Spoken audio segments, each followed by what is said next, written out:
HighBridge, a division of Recorded Books, presents Fragmented, A Doctor's Quest to Piece Together American Healthcare, by Ilana Yurkiewicz, MD, read by Ilana Yurkiewicz, MD. For my parents. Introduction.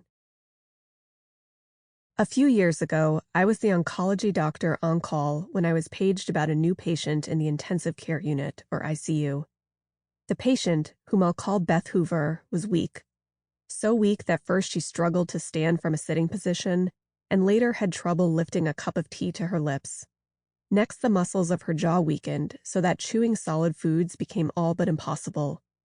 As the muscles of her eyelids became affected, she concentrated to keep them open.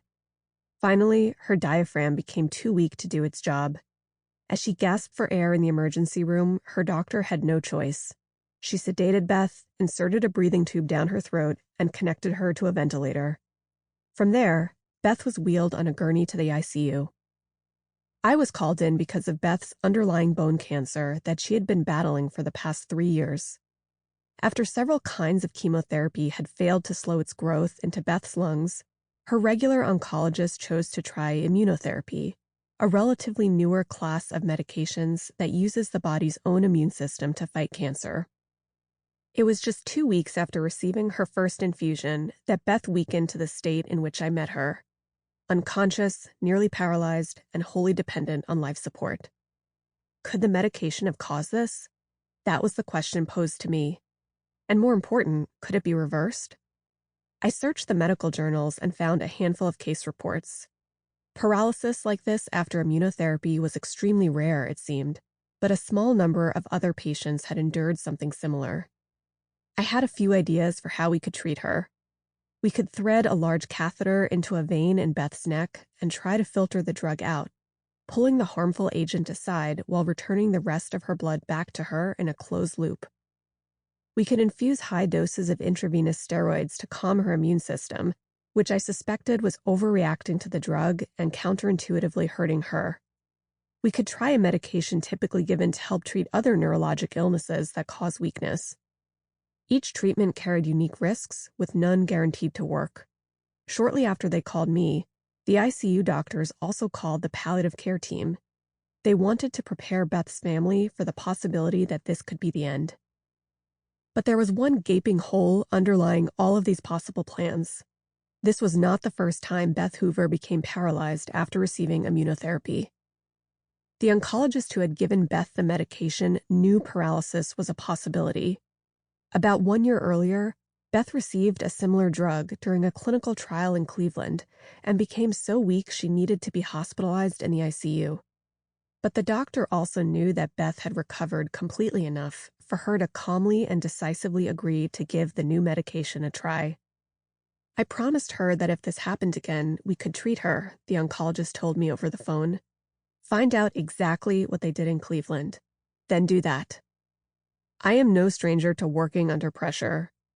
Being a doctor requires performing effectively under the weight of extremely high stakes.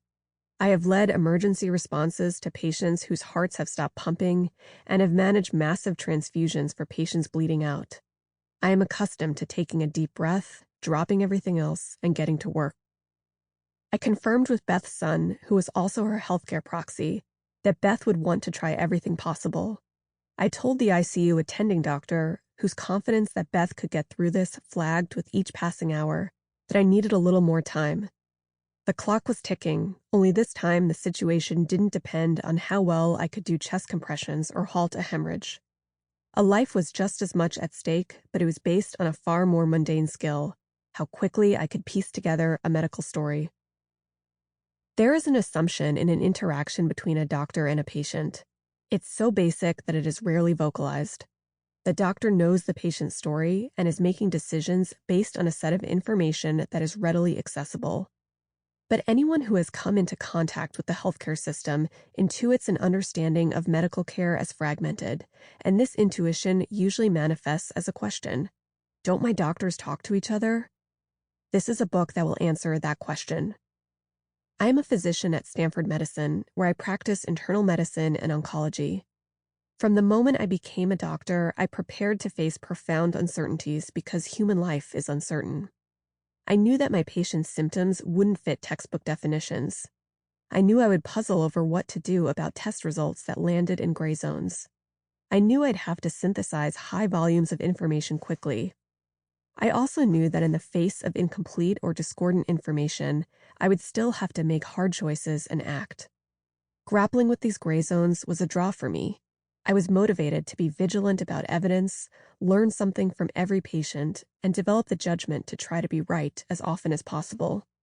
But over my years in practice, what continues to stun me is how deeply uncertainties in medicine are compounded, not only by what is unknowable, but by what is simply unavailable.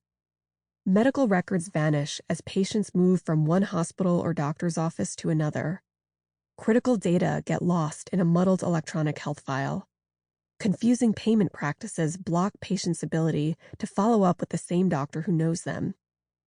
The result is that being a doctor means working in a constant state of being partially blindfolded, grasping at bits and pieces of a patient's narrative to try to craft a coherent whole. I have learned to live in a different gray zone from the one I expected, applying my vigilance to patching logistical holes as often as, and sometimes more frequently than, unraveling diagnostic mysteries or communicating with compassion. I never expected it would take as much effort to find the report of a computed tomography or CT scan as to interpret the results and decide what to do about them. I spend many off-duty hours sleuthing through disorganized patient charts. I have devised elaborate workarounds to double and triple check against gaps. I do these things because of a fundamental belief that the patient's story matters and that the devil of good medical care is in the details.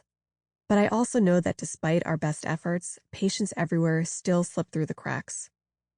It has become a cliche to say that healthcare is broken, but the truth of this saying runs much deeper than our political and public discourse lets on. I wrote this book from my vantage point in the medical trenches, which has cemented a conviction.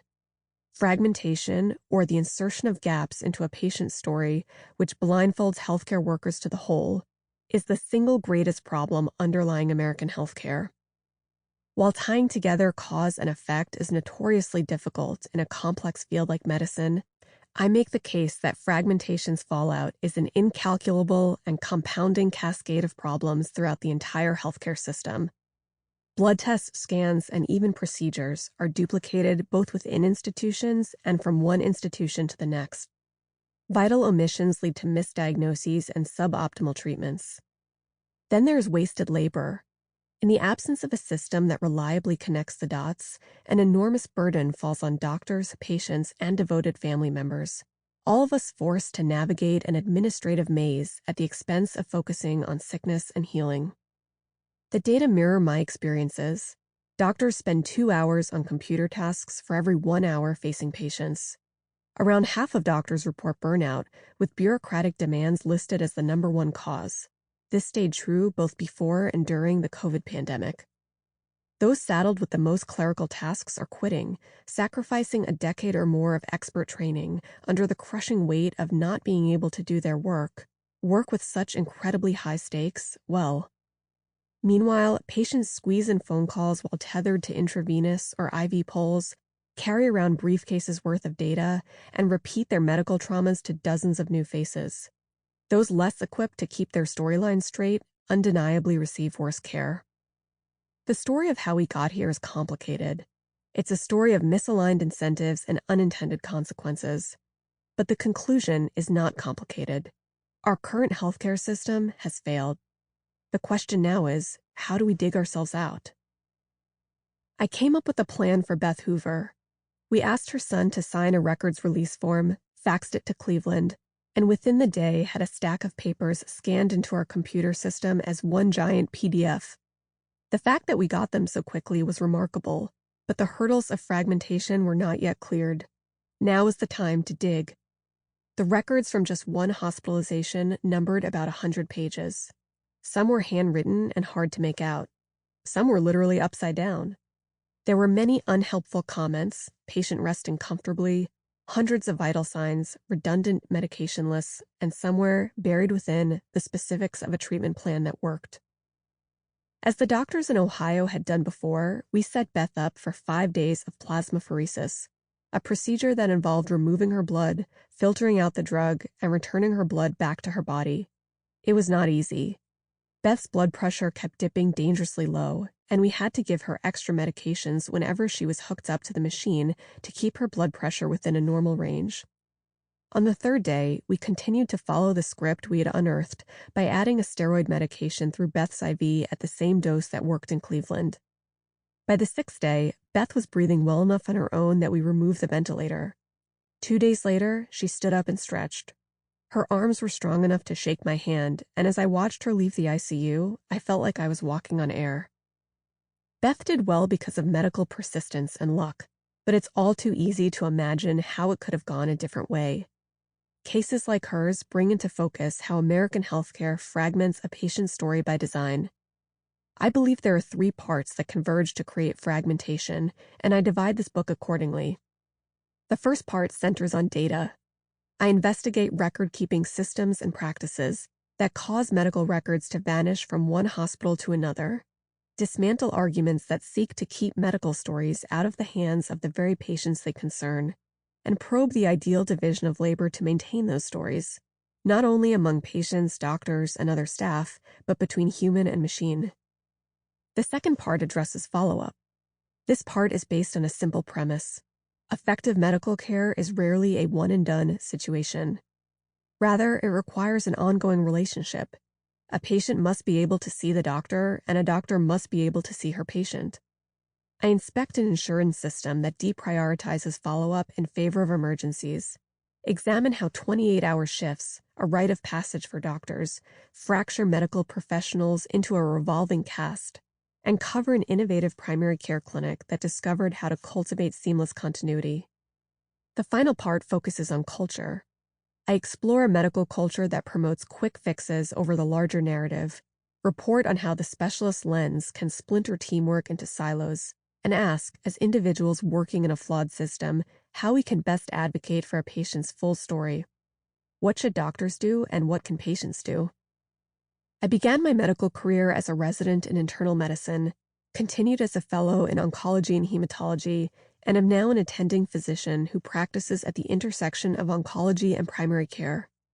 My job has privileged me to work in a variety of private and public hospital settings: intensive care units, hospital wards, cancer clinics, free clinics, bone marrow transplant wards, and primary care practice.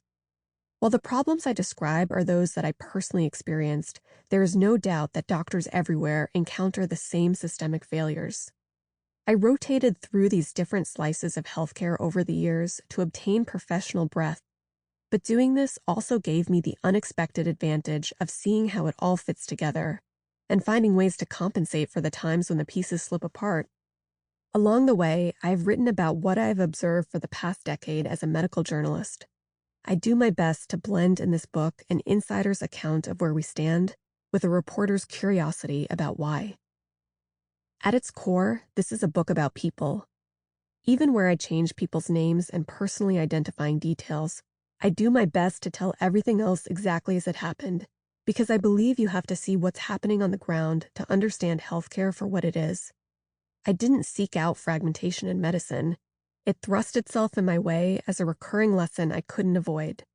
I learned about it while hovering over fax machines, twisting my head to decipher upside-down lab values, and grappling at midnight over whether to start urgent therapies in patients whose diagnoses trailed behind. When you confront fragmentation's obstacles this closely, you wrestle with hard questions, like the limitations of individual responsibility when the system sets you up to fail, and of respecting privacy while prioritizing transparency.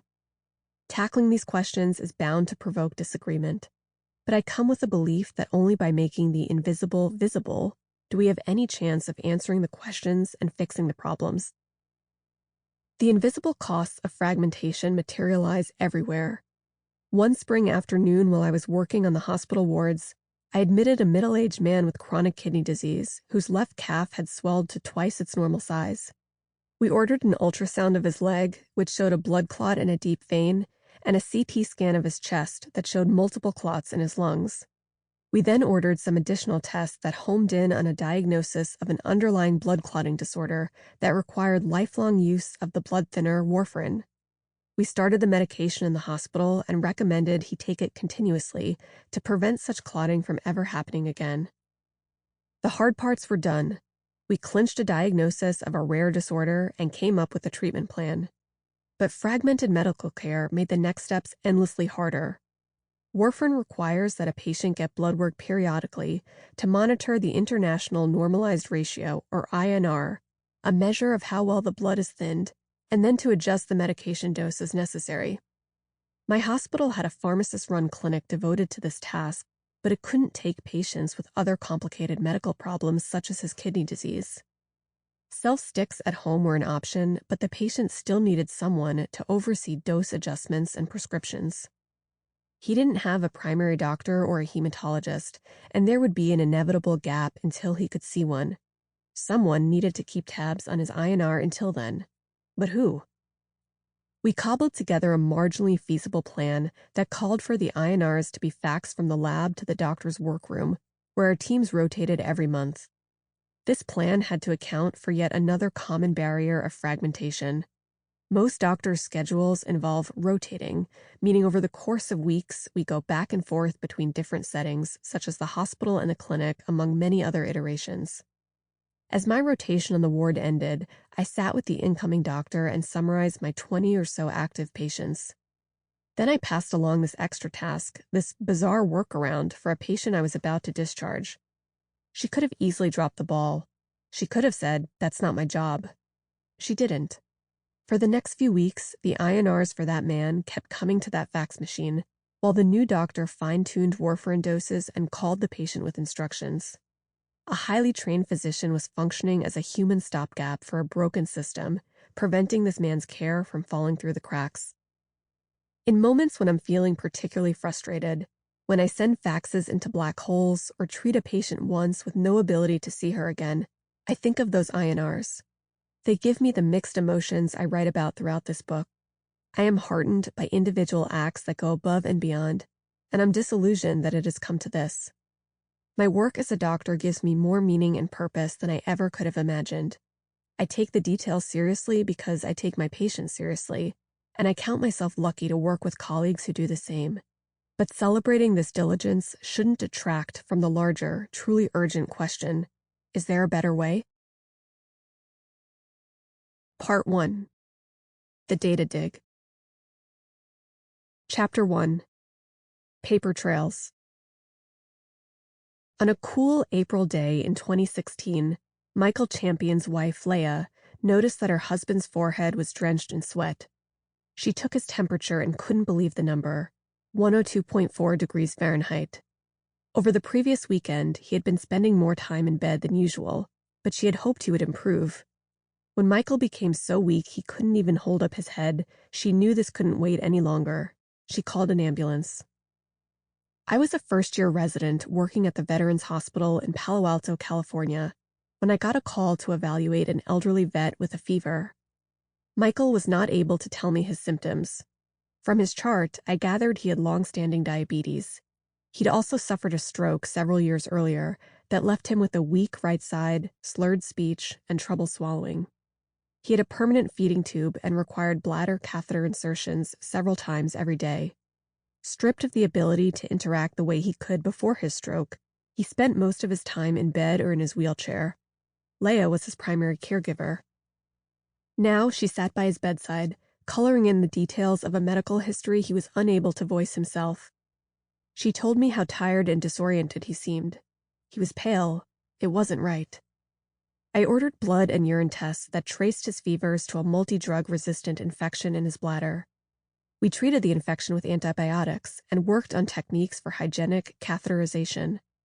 Because of the infection, his blood sugar was running consistently high, so we also added extra insulin to his diabetes regimen. He was doing better within a few days, and his mental status perked up.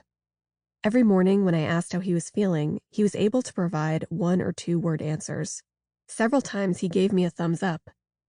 But his hospitalization had taken a toll, especially on Leah, who now realized Michael would need to regain his strength before she could again care for him at home. He was hardly able to move from his bed to a chair without two people assisting him, and even that minor activity left him drained. The case manager on our team, a licensed nursing professional who held the job of coordinating our patients' hospital discharges, identified a skilled nursing facility nearby, just south of San Francisco, with continued physical therapy and around-the-clock nursing care. I remember Leah expressing relief about the choice. She would be able to visit him every day, but could still rely on a dedicated team of professionals to help him until he fully recovered. I performed the rituals of hospital discharge that had become second nature to me as a resident. I typed out a discharge summary outlining each of his medical problems. I spelled out his antibiotics plan.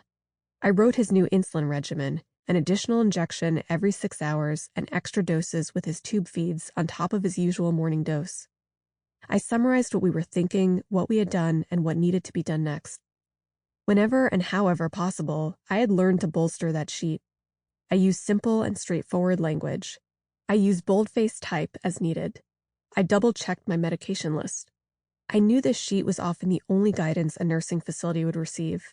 If I didn't write something on the summary, the knowledge very often would disappear. But I also knew that even if I did write all the instructions down, they might not be read by the caregivers and healthcare professionals who would treat him next. And I knew that only fragments of their notes and charts were likely to get passed down the line of Michael's care too. And that's precisely what happened. Over the next few weeks, Michael returned to my hospital more than once, in bad shape thanks to unconnected records that were not easy to transfer. Michael isn't alone. Every year, an untold number of patients undergo duplicate procedures or fail to get them in the first place because key pieces of their medical history go missing. Countless others suffer from medication errors. Hospitals, nursing homes, and other medical facilities use a patchwork of methods to track records, relying on proprietary technology or old-fashioned communications such as faxes and paper notes. These systems don't always sync, and the collective costs to patients, hospitals, and the economy as a whole are impossible to quantify, although some experts say consistent and cohesive health information technology could save billions of dollars. An initiative from the U.S. Department of Health and Human Services, or DHHS, aims to unify these disparate systems, but we remain far from a universal electronic medical record that would solve the problem. Meanwhile, we have stories like Michael's, which is a story about gaps. Michael slipped through these gaps. But as I filled out his record for the first time that day in 2016, neither Leah nor I knew just how short our best efforts would fall. Back at the hospital, she and I shook hands, and she thanked me for my care. More than a year and a half later, I asked Leah how she felt at this point. She said, I had my concerns about him leaving the hospital, but we had faith in the system, and she was relieved her husband would be in a skilled nursing facility, receiving help for medical problems that had become too overwhelming for her to manage alone. He would get stronger soon, she thought. Then they'd be able to go home. The American healthcare system is dynamic by design. Patients move from one hospital to another, from a hospital to a rehab facility, from the wards to the ICU, and from the hospital to a primary care setting. These transfers are inevitable as a person's health either improves or declines, or if that person simply desires a second opinion. In non-emergency situations, it's somewhat of a medical free market. Patients have every right to take advantage of it. But when the patients move, their histories often lag behind. When I meet a new patient, I have to gather scraps of these histories from various sources. Electronic records, paper documentation, outside faxes, notes in wallets, family members, to piece together a meaningful narrative. Why is this person on a steroid medication, and is there a plan for tapering? Is this poor kidney function new? How had Michael's fluctuating blood sugar level been managed when he'd been sick before? While most hospitals in the United States today use electronic health records, they remain disparate, with hundreds of different interfaces and limited data sharing from one care facility to the next.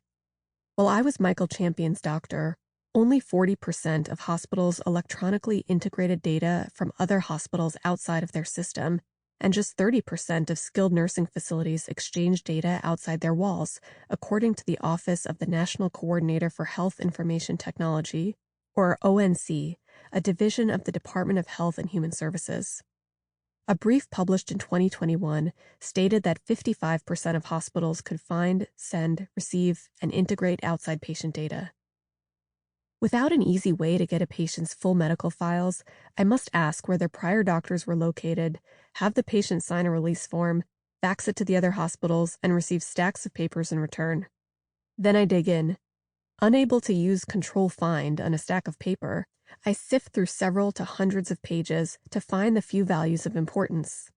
If I want to see images such as magnetic resonance imaging or MRI or CT scans, it becomes more involved. I request the images on CDs, wait for them to be mailed over, walk them to our radiology department, fill out another form, and then wait another day or so until I can see them in the computer system. The more places the patients have gone, the more there is to unravel. When a patient with a complex medical history like Michael's arrives under my care, it's like opening a book to page 200 and being asked to write page 201. That can be challenging enough. But on top of that problem, the middle of the book may be mysteriously ripped out. Pages 75 to 95 are shuffled, and several chapters don't even seem to be part of the same story. Meanwhile, everyone is urging me to write now. Mere days after the champions left, the senior resident on my team asked me to evaluate a new patient. He had a history of diabetes and stroke, and he was so tired he couldn't keep his eyes open. Admit to medicine, the note from the emergency room had read. When I pulled back the curtain, my heart sank. The patient was Michael Champion. His frail body lay still in the hospital bed, eyes closed, and he was unable to communicate. When the emergency doctor gave Michael's sternum a brisk rub, he awoke only to fall back asleep instantly. Leah was next to him, her face contorted. She told me that things went wrong the moment they had arrived at the nursing facility. The scheduling of Michael's tube feeds was disrupted by the antibiotics regimen. The extra insulin I had written up in his chart had also been missed. A blood test revealed one likely source of Michael's lethargy. His blood sugar was nearly 4 times higher than normal. A reading just slightly higher can tip a person with diabetes into a condition called hyperosmolar hyperglycemic state, with risks of extreme dehydration, electrolyte imbalances, and in the worst cases, brain swelling. Though the last is rare, its mortality rate is high. I spoke to Leah at the bedside. Incredibly, she wasn't angry. She knew it was a fixable problem, and she relied on us to fix it, just as we had his infection. But she was confused. The entire time he was in the hospital, he was given extra doses of insulin every morning, afternoon, and evening. At the nursing facility, he had been given none. How could this have happened? Leah had hit on the million-dollar question. Why? The answer lies in the tangled evolution of e-health technology. In 2004, President George W. Bush created the Office of the National Coordinator for Health Information Technology within the DHHS. In 2009, Congress then authorized and funded related legislation known as the Health Information Technology for Economic and Clinical Health Act, or HITECH, to stimulate the conversion of paper medical records into electronic charts. And indeed, many hospitals and doctors' offices did this successfully, said Karen DeSalvo, the national coordinator from 2014 to 2016, and since 2019, Google's chief health officer, by digitizing the care experience of every American. But each electronic health vendor made proprietary systems that weren't always compatible with one another, which made it hard for records to transfer between medical facilities. Now, DeSalvo told me, we need to get them blended. In 2014, DeSalvo's office had about $100 million to hit this goal. But even with this level of support, that kind of transformation is difficult, she told me. There are hundreds of different vendors using diverse technological platforms, each with a unique way of organizing patient data. Finding a universal strategy to blend the systems has been a bureaucratic and engineering nightmare. Sometimes the barriers are intentional, DeSalvo said, as vendors don't necessarily want to make it easy to share data with hospitals using competitors' systems and may charge a fee to do so. Blocking also occurs because of a mistaken belief that patient privacy rights prohibit data sharing among doctors. The hand-wringing over privacy may not be necessary. According to Lucia Savage, a lawyer and the former chief privacy officer at the ONC, the same privacy rules apply no matter how patient files are shared. whether by handwritten notes, faxes, or electronic files. Doctors, nurses, physician assistants, they have ethical rules, she said. They're not supposed to be snooping around someone's data because he's Steve Jobs. We have to assume people act professionally and ethically in this space. For patients, Sample complete. Ready to continue?